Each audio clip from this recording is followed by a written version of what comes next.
Thought it might be a good idea during this trip to have a bit of a look at the gear we carry for recovery, general repairs and maintenance, and other bits and pieces that you might find useful. You can see all of it here. It takes up quite a bit of room, but you scatter it around the place, it's not too bad. Now what I'll start off with is the recovery items. First and foremost is a snatch strap. This one's a bit old, it's been sitting in the back of the 4x4 for quite a few years but hasn't seen a lot of use. It's a little bit grubby looking on the edges, but it's all in good nick, so shouldn't be any problems using that if we need it. A couple of rated shackles to go with that. Always get rated shackles for doing recovery work. Gloves. So if we ever get caught so badly that we can't get ourselves out and we need assistance from somebody else, then we've got our own gear. It's always good etiquette when you're out four-wheel driving to carry your own recovery gear. Don't rely on other people to carry it for you, because if they help you and they break their gear, well, it's just not a good thing to happen, and something we don't want if somebody has to help us out. The last thing you want is to break somebody else's gear. So carry your own gear is a good idea for all situations. It not only helps you get out of trouble, you can help other people if they really are stuck, if they're newbies, but everybody should really carry at least a snatch strap and a shovel. They are the two absolute must-haves for any kind of recovery. The shovel we've got up on the roof there. I'll give you a look at that in a tick. Other items we have the TREDs on the back. Not entirely necessary, but they do make recovery a lot easier if you get bogged, especially in sand or something like that. You've got to be careful with recovery tracks in mud, because they can get shoved right down into the mud, so you need a couple of straps on there. You can see our TREDs here have got two straps on them, so that helps you if they do get shoved way down into sand, or worse still into mud. You can usually find the straps and pull the tracks back up. You might not think it, but they do get shoved a long way down in some circumstances. We've got these mounted on the main mother track rack. Good item to have, keeps your boards outside your car, keeps free space up on top of the roof. Now we don't have free space to put these on the roof rack, even though we've got a roof rack, because we've got the shovel on one side and we've got the awning on the other side, so no room for that. We carry the long-handed shovel up the top here. Very simple, just unscrew these to get it out. Slides out forwards. Not a good idea to mount your shovel backwards, because if it loosens up, it'll easily fall backwards, where it won't so easily go forwards. If these happen to loosen, we've never had a problem with them loosening, but just an extra safety precaution. Now this is obviously not just a recovery item. You've got to go to the loo in the bush, and when you want to get rid of your waste, at least a 50cm hole with that, and bury it all, please. We've seen so many campsites ruined by people who just leave toilet paper and mess all over the place, so always bury your waste, and bury it a good 100 metres away from the campsite if you can.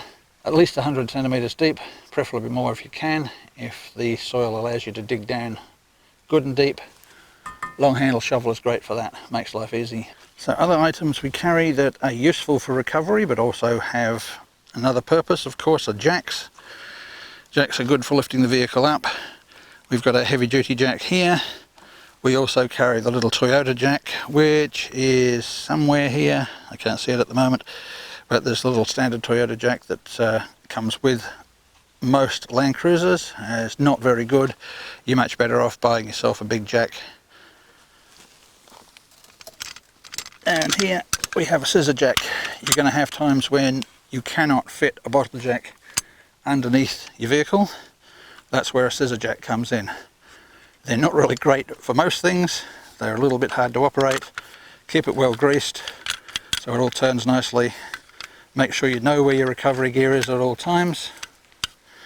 And pulling your gear out and doing this occasionally just to have a look through it is also a good idea. Then you get to know where your gear is, you get to know what condition it's in, and you get to see if there's anything missing. Some odds and ends. We have these levelling ramps. They're not for recovery, they're just handy if you want to get your vehicle level for some reason. We use them more for the camper trailer or for the coaster even than we do for the 4x4. But we also carry a couple in here because if you want to get your trailer off, sometimes the mounting for the tow ball is just not high enough for the wheel to swing down properly. So whacking a couple of these under your back wheels, backing up onto them, that will then lift your tow ball up and allow you to get your jockey wheel down. The one we've got on the camper trailer here is quite long and does cause a few problems, even though we've put a 4-inch lift on the tow ball. So they're handy things to have. Everyone of course should carry jumper leads, whether you go out bush or not. If your battery goes flat and you need another vehicle to jump start you, there's all sorts of other ways of getting your battery back up if you get stuck, but always best to have a set of these around. It's the easiest method.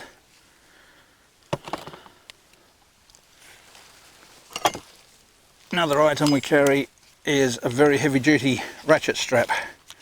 All sorts of different uses. You can even use it as a bit of a come along if you want to move a boat or something like that, if you've got no other way of shifting it.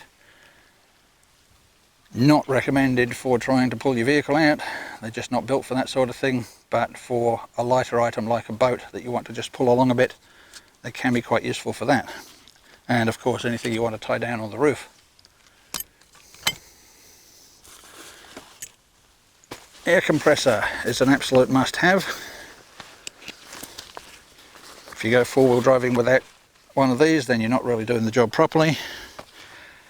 We do have an ARB one which we keep with the coaster. This one's just a little SCA compressor. Very straightforward. Plug your line onto the end. It's got its own pressure gauge. Easy to use, plug it into your 12-volt system and get your tyres back up.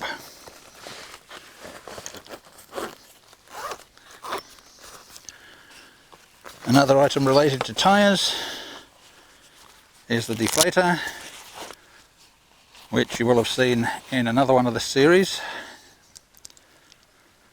Useful to have, but we're finding a little bit of problem with this at the moment. I have to do a little bit of experimentation.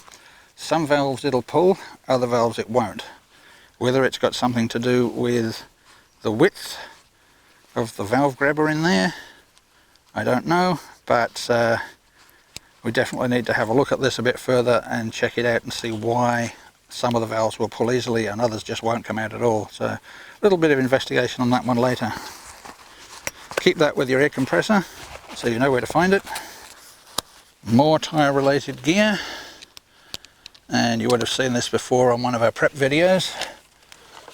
Tyre repair kit. If you go four-wheel driving, you're going to need one of these at some stage. Your tyres will get staked, and if you've only got one spare, you can find yourself out in the bush with 2 flat tyres and you're not going anywhere. So get one of these and you can plug most holes in a tyre. Fairly easy to do. There's plenty of videos on YouTube that show you how to do that. I'm not going to go through that process.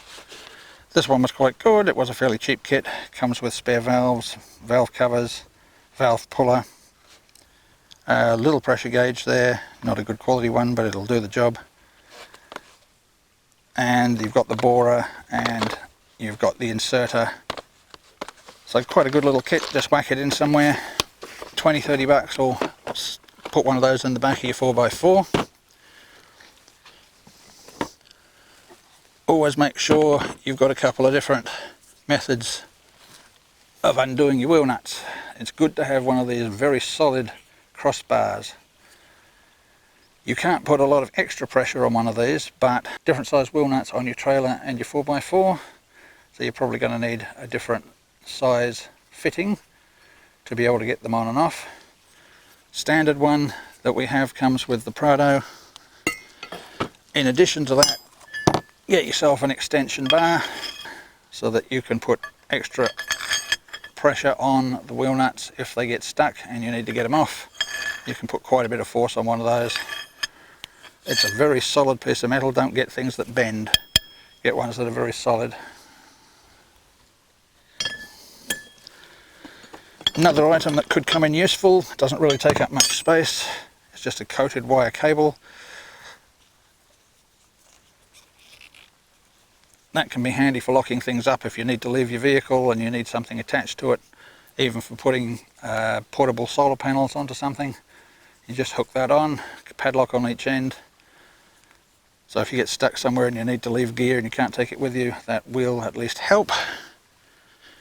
And hopefully it'll be there when you come back. Some emergency items. We always carry some water, spare water. This gets changed for every trip, but it's always in there and it's never touched for anything but emergencies. You never know when you're going to need water. With the Snatch Strap, a lot of people use the little safety vest type things that go over the top, the weighted vests. What we use for that is sandbags. You can just, this is an Aldi product, and you'll see how we use that for holding down guy lines in another section. This is very simple. Bit of sand on each side just to give it a little bit of weight. You have a couple of Velcro loops there if you want to put those over the top, or you can just rest it over the top, which is what I would do. So have your line running through here, bit of sand each side to give it weight. Then if for some reason your Snatch Strap lets go, that's going to dampen the effect of it. These come in a pack of 4. You can put a couple on the line if you want. If you've got 2 Snatch Straps, put a couple on. Fairly cheap, hell of a lot cheaper than the stuff they sell with the Snatch Straps. And they're available from Aldi, one of the many things we've bought from Aldi. Another item that's a must-have is a hammer. You never know when something's going to get bent and you've got to straighten it back out again. Hammer's pretty good for that. Other items. First aid kits. We've got a couple of small ones here. One with Dettol, creams, etc. The other one with bandages. Always keep those under the front seats usually. Somewhere where they're easy to find and everybody knows where they are.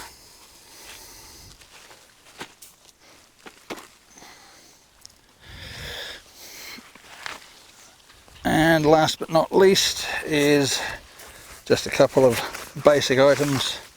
Just some spare coolant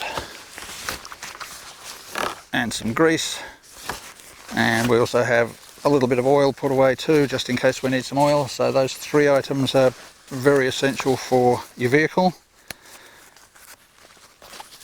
Most of this we find little bags in op shops, very useful. You can pick these sort of things up. We've got one here, it's a small one.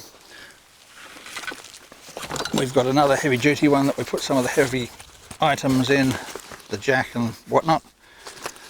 All the heavy gear goes in there, a couple of compartments. Now you can pick those sort of things up in an op shop for about $2 to $4. Don't go and pay heaps of money at 4-wheel drive stores for bags, there's no point. There's a ton of these things available. Just do a run around to your local op shops and have a good look. You'll find all sorts of things like this.